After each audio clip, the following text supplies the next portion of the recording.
Welcome back to the homestead. Today we're going to can whole cherry and grape tomatoes using some basil and some garlic and a nice brine.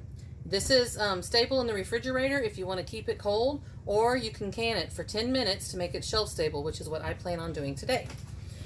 Okay, so let's get started. First of all, we need some garlic, and this is garlic, our homegrown garlic. I kind of tore this one up a little bit getting it out of the ground, so we're going to use it first. And I have a really neat way of peeling garlic. If you can see this, hopefully you can.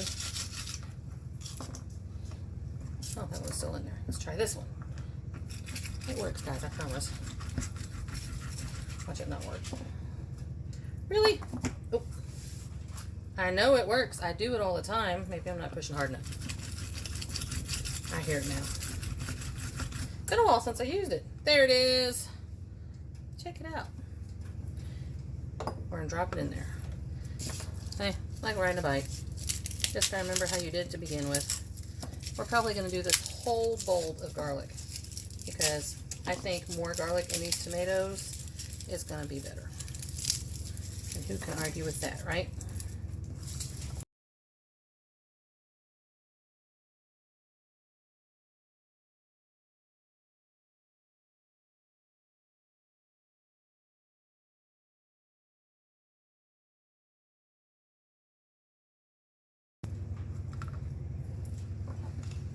You think that might be enough garlic?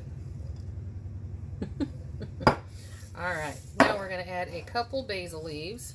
This is basil that we grew here. I am going to pinch off the stems. I'm going to rip it in half. And I don't think I need a huge amount of basil. I might do one more leaf, because I really want the tomatoes and the garlic to go through with just a lovey touch of basil. Now these tomatoes have been checked. Make sure they're all nice and clean. Actually, they're still wet in the bowl a little bit, but that's all right. These are honeycombs, black cherries, and what was the other one? I think the other one was actually a mystery tomato. Okay, now we're going to use our brine. This brine, I had to write it down for you because you know me, I forget. This brine is 3 cups of water, 2 cups of vinegar. I used white. You can use a mix of white and apple cider. You can use all apple cider. You can mix in a fancier vinegar, but like I said, I want my tomatoes to really come through, so I just stuck with white. Then the basil, the garlic, any other herbs that you may want to add to this, feel free. If you have rosemary, if you have, I don't know, any kind of herbs. And then I used 2 teaspoons of salt. Okay. Now I can't show you this because it's over here and my kitchen's tiny. But you basically throw your salt, your vinegar, and your water all into a pot. I'm putting it in my jar right now. Get the salt good and dissolved. Get it good and warmed up. And make sure my cherry tomatoes are under the brine. Make sure. Okay. Take a clean rag. Should go without saying the jars are all clean and washed and sanitized. That's just something I don't include because I'm going to automatically assume that you know how to do that. Okay. Clean lid. Clean ring. No, it's not perfect. It has a little bit of spotting. As long as it fits snugly, that's all you need to do. Finger tight. I think that's going to be really pretty, don't you? There's one. All right, now we're going to go ahead and keep going and do some more.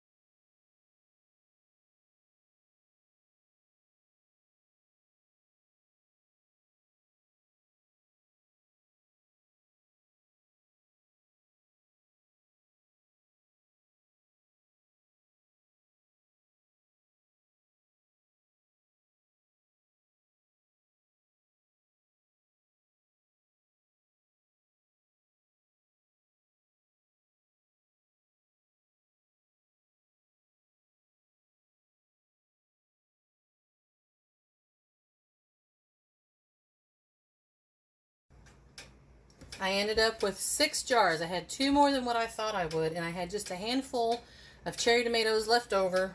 We'll have that for supper tonight. Look how pretty it is already. I'm so excited about it. Now this one, if you can see it, it has an opal basil in it, which is a purple basil, and I'm kind of curious to see if this changes color once it's been processed. I think that'll be awesome. Anyway, I've got the water bath canner cranking up here on the stove, getting it good and hot. We're going to put these in, and we're going to water bath process these for 10 minutes.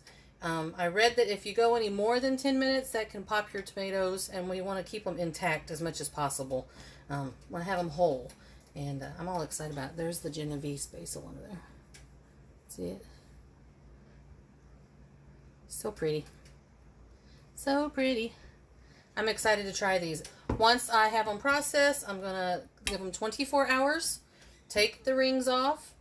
Put them on the shelf. Of course, you're going to write what it is and date it. And I'd like to give this probably a good month to sit and just meld together and get all those flavors going, and then we're going to try it, and I'll probably have to do a video that way, you know, we can find out how delicious this is. Alrighty, we're getting ready to put it in the water bath. It's been 10 minutes. After the 10 minutes, I shut off the canner. The canner has rested for about 5 to 10 minutes more. The lid is off. Always open the lid away from your face. And now let's take them out. It looks like they did lift a little bit. That's okay. They should still settle. I mean, I packed them in as tight as I could.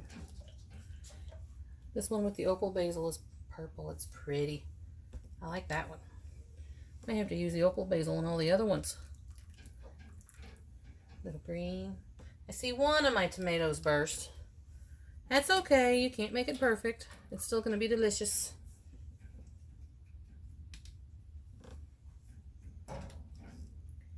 Alright. So pretty. Some of them are already trying to settle back down. I think over time it will anyway. Alright. Now, if your garlic turns blue, don't wig out. That's totally normal when it comes to pickling. And since we have the acid from the vinegar and the salt, there's a good chance that it could turn blue. It's totally normal. It hasn't changed anything. You can still eat it. Okay. Well, Jesse, you want to sign us off? If you try this, comment and let me know how yours turned out. Or if you've done it before and you have any tips, let us know, because this is my first time trying this. Do what you can right where you are. In Psalm 34, verse 8, "O taste and see that the Lord is good. Blessed is the man that trusteth in him." Bye. Bye-bye.